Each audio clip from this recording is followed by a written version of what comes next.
At least 71 people have been confirmed dead, hundreds more are injured, and dozens of buildings have collapsed across western Colombia following a devastating 7.4 magnitude earthquake that struck early Monday morning, August 10, 2026.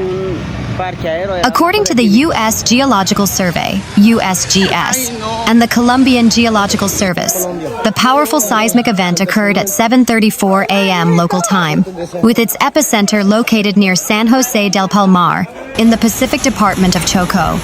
The government has officially declared a national disaster as emergency teams rush to locate victims trapped beneath layers of concrete and debris. The morning rush hour had just begun when the tectonic plates beneath western Colombia slipped. The earthquake, which struck at a depth of roughly 107 kilometers, unleashed a violent wave of energy that rippled across 9 departments and shook all 32 departmental capitals. Data from the Colombian Geological Service confirmed that this is the highest magnitude earthquake registered in the country in over a decade. The prolonged shaking lasted for nearly 2 minutes in several cities, turning sturdy concrete structures into swaying hazards and sending millions into a state of sheer panic.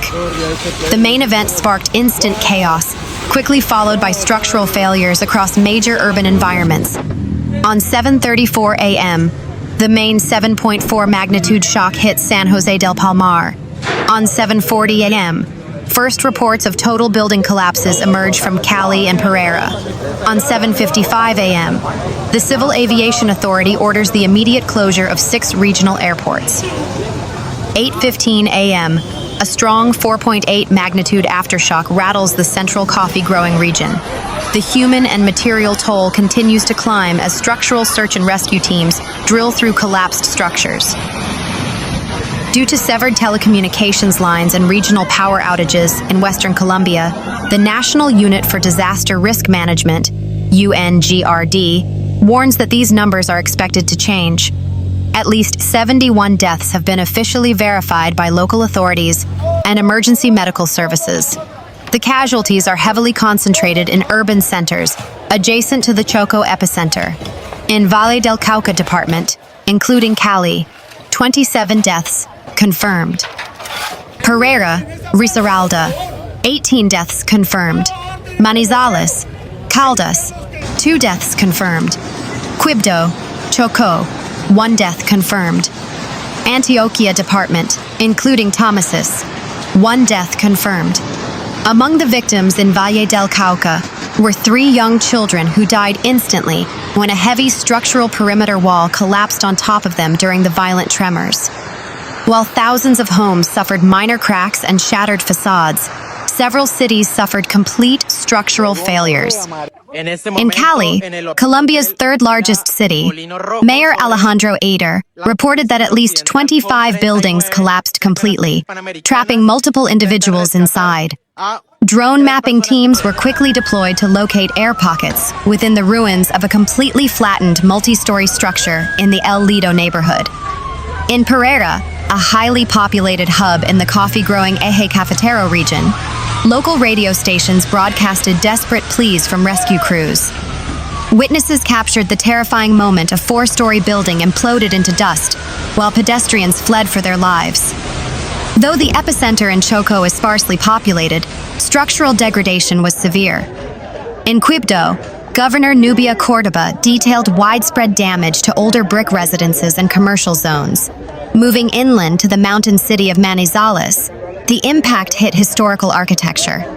One of the massive side towers of the famous neo-Gothic cathedral basilica of Our Lady of the Rosary snapped off, falling directly onto the nave below and sending masonry into the crowded streets.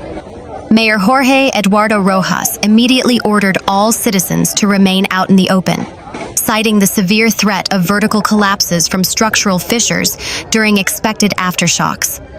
Hundreds of kilometers away in the nation's capital, Bogotá, the earthquake violently shook high-rise apartment complexes and turned traffic lights into swinging pendulums. Thousands of residents rushed into the morning streets clad in pajamas as outdoor emergency sirens blared. The ground moved beneath our feet for almost 2 full minutes. The walls groaned and we were certain the entire high-rise was going to come down, said Valeria Polo, 29. resident of Bogota. Bogota Mayor Carlos Fernando Galán confirmed that the capital's primary transport and energy infrastructure remained intact, with damage largely restricted to deep cosmetic cracks on residential facades.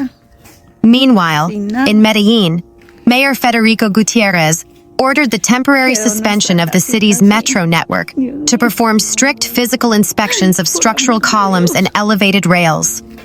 The violent tremors caused immediate logistical gridlock across western and southwestern Colombia. The Civil Aeronautics Agency, Aerocivil, suspended all operations at 6 vital airports: Matacaña International Airport, Pereira. Passengers were filmed dodging large portions of falling ceiling plaster inside the main terminal. On the ground, massive landslides blocked principal highways, connecting the coffee region to the Pacific port of Buenaventura, leaving emergency supply convoys temporarily stranded. Local utility providers reported a total loss of cellular signal and electricity across major tranches of rural Chocó and Risaralda due to toppled electrical pylons and severed fiber optic links. Among the dust and chaos, survival stories highlight the terror experienced by ordinary citizens. Jorge Moncayo, a 64-year-old taxi driver operating in downtown Cali, was waiting for a fare when the earthquake struck. I watched large plumes of gray dust shoot straight up into the air as buildings on both sides of the avenue began to buckle. Moncayo recalled, visibly shaken. The car was bouncing up and down so hard I thought the tires would pop. People were screaming, dropping their bags, and diving under vehicles. I've lived here my whole life and never experienced shaking that violent. In southern Bogota, families faced a harrowing descent. Juan Camilo Restrepo was on the 10th floor of a residential building when the alarm sounded. The sway was terrifying. Wardrobes were tipping over, and kitchenware was smashing onto the floor. Holding my child, we couldn't use the elevator, so we had to run down the stairwell while the walls cracked around us. Stepping out onto the street, everyone was weeping in their bedclothes. The catastrophe represents the first immediate domestic crisis for Colombia's newly inaugurated president, Abelardo de la Espriella, who was sworn into office just days prior.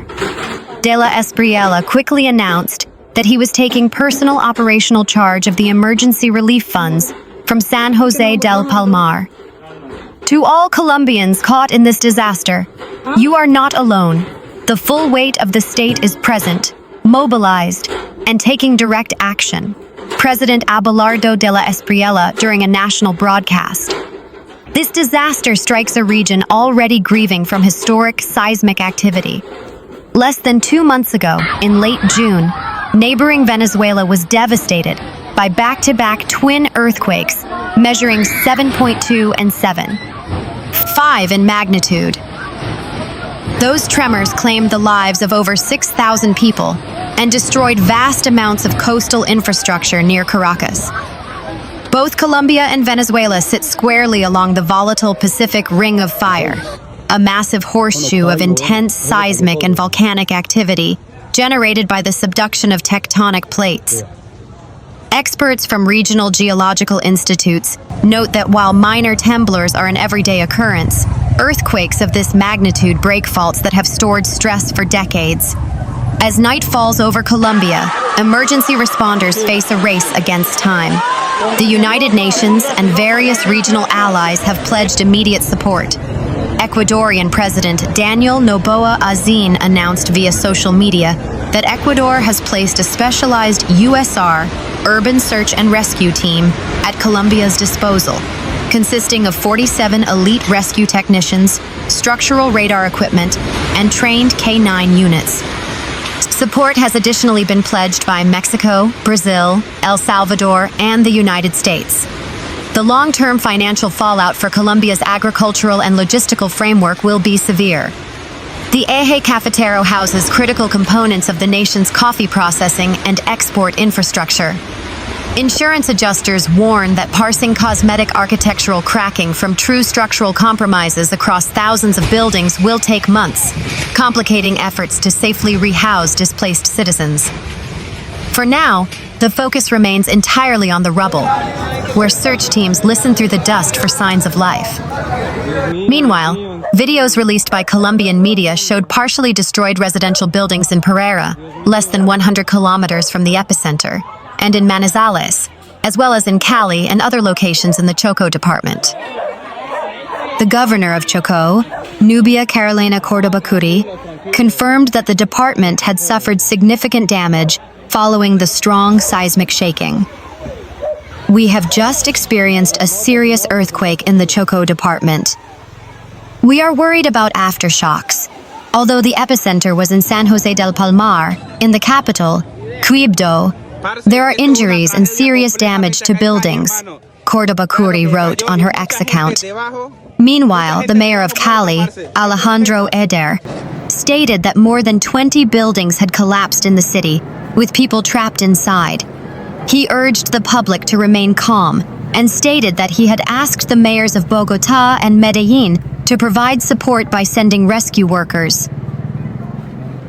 I was in one of the buildings that collapsed. I managed to get out because the alarm went off and I had a few seconds to escape, but there were many injured people and the city was destroyed, a woman from Cali told BBC Mundo. According to the Colombian Geological Service, USGS, more than 20 aftershocks have been recorded following the 7.4 magnitude earthquake, epicentered in San José del Palmar, Chocó, which was the strongest earthquake reported in the country in the past decade. As of Monday afternoon, the National Seismological Network had recorded 21 aftershocks located between San José del Palmar and Sipi, with magnitudes between 1.4 and 4.8 and depths of approximately 100 kilometers. The SGC explained that aftershocks are a completely normal and expected process. When a large earthquake occurs, underground rock masses rupture, releasing a large amount of accumulated energy. Aftershocks are the mechanism by which the Earth releases remaining energy and attempts to restore balance.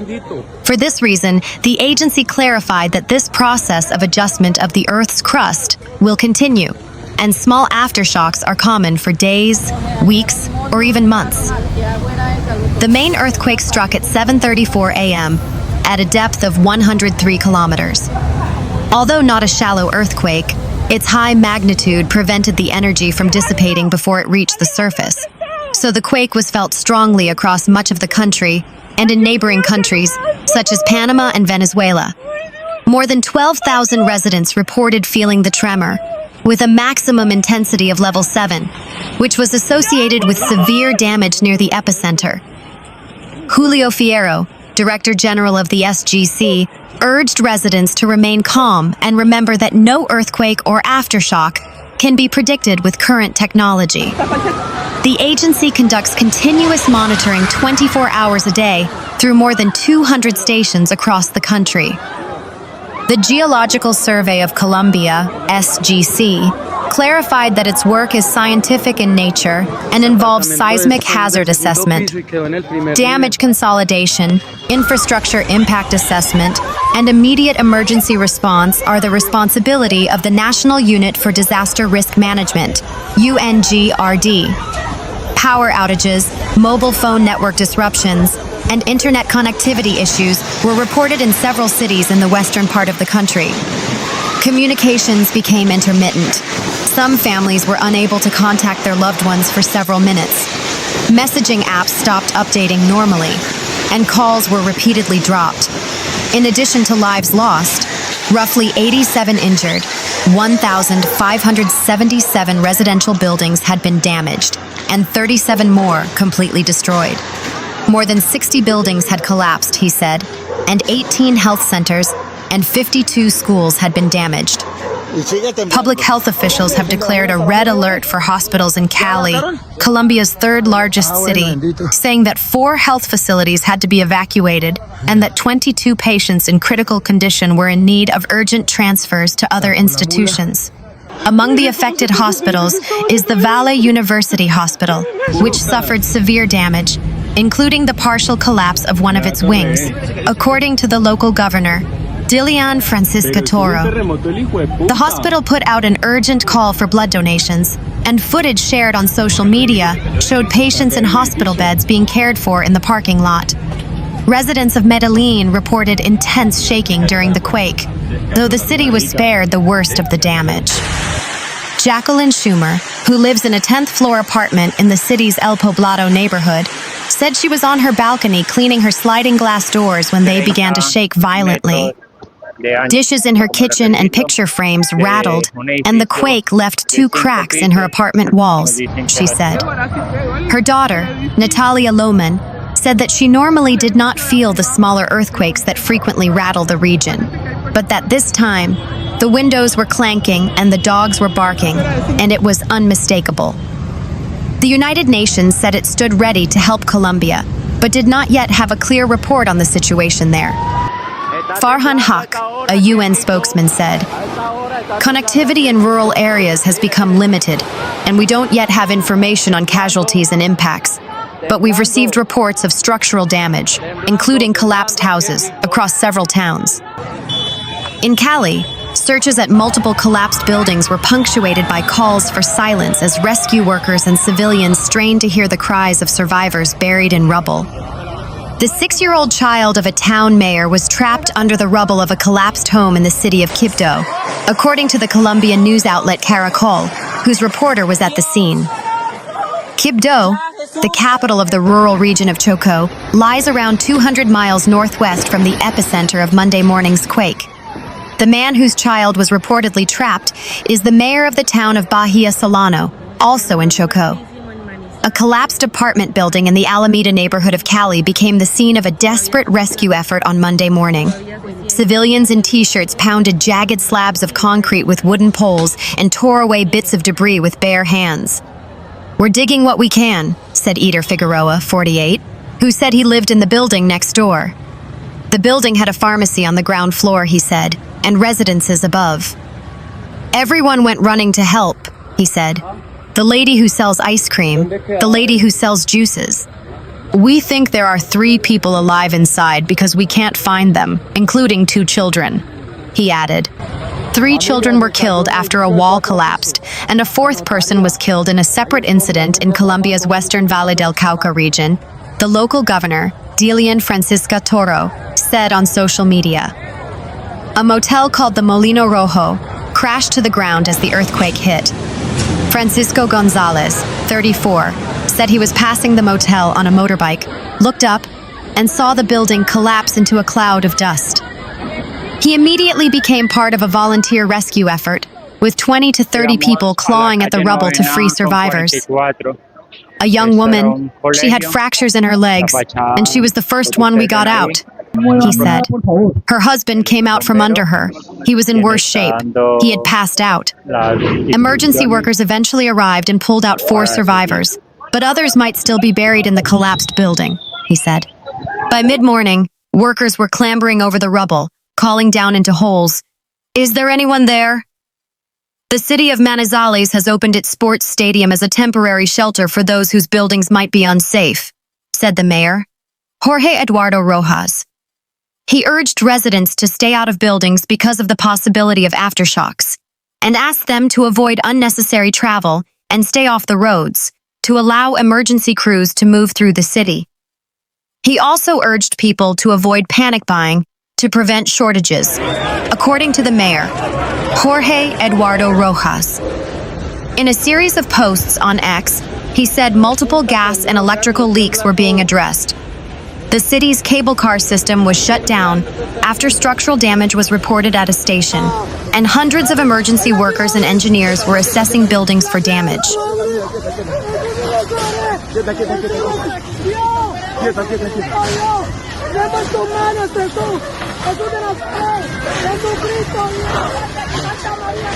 Ahí la casa de la vecina.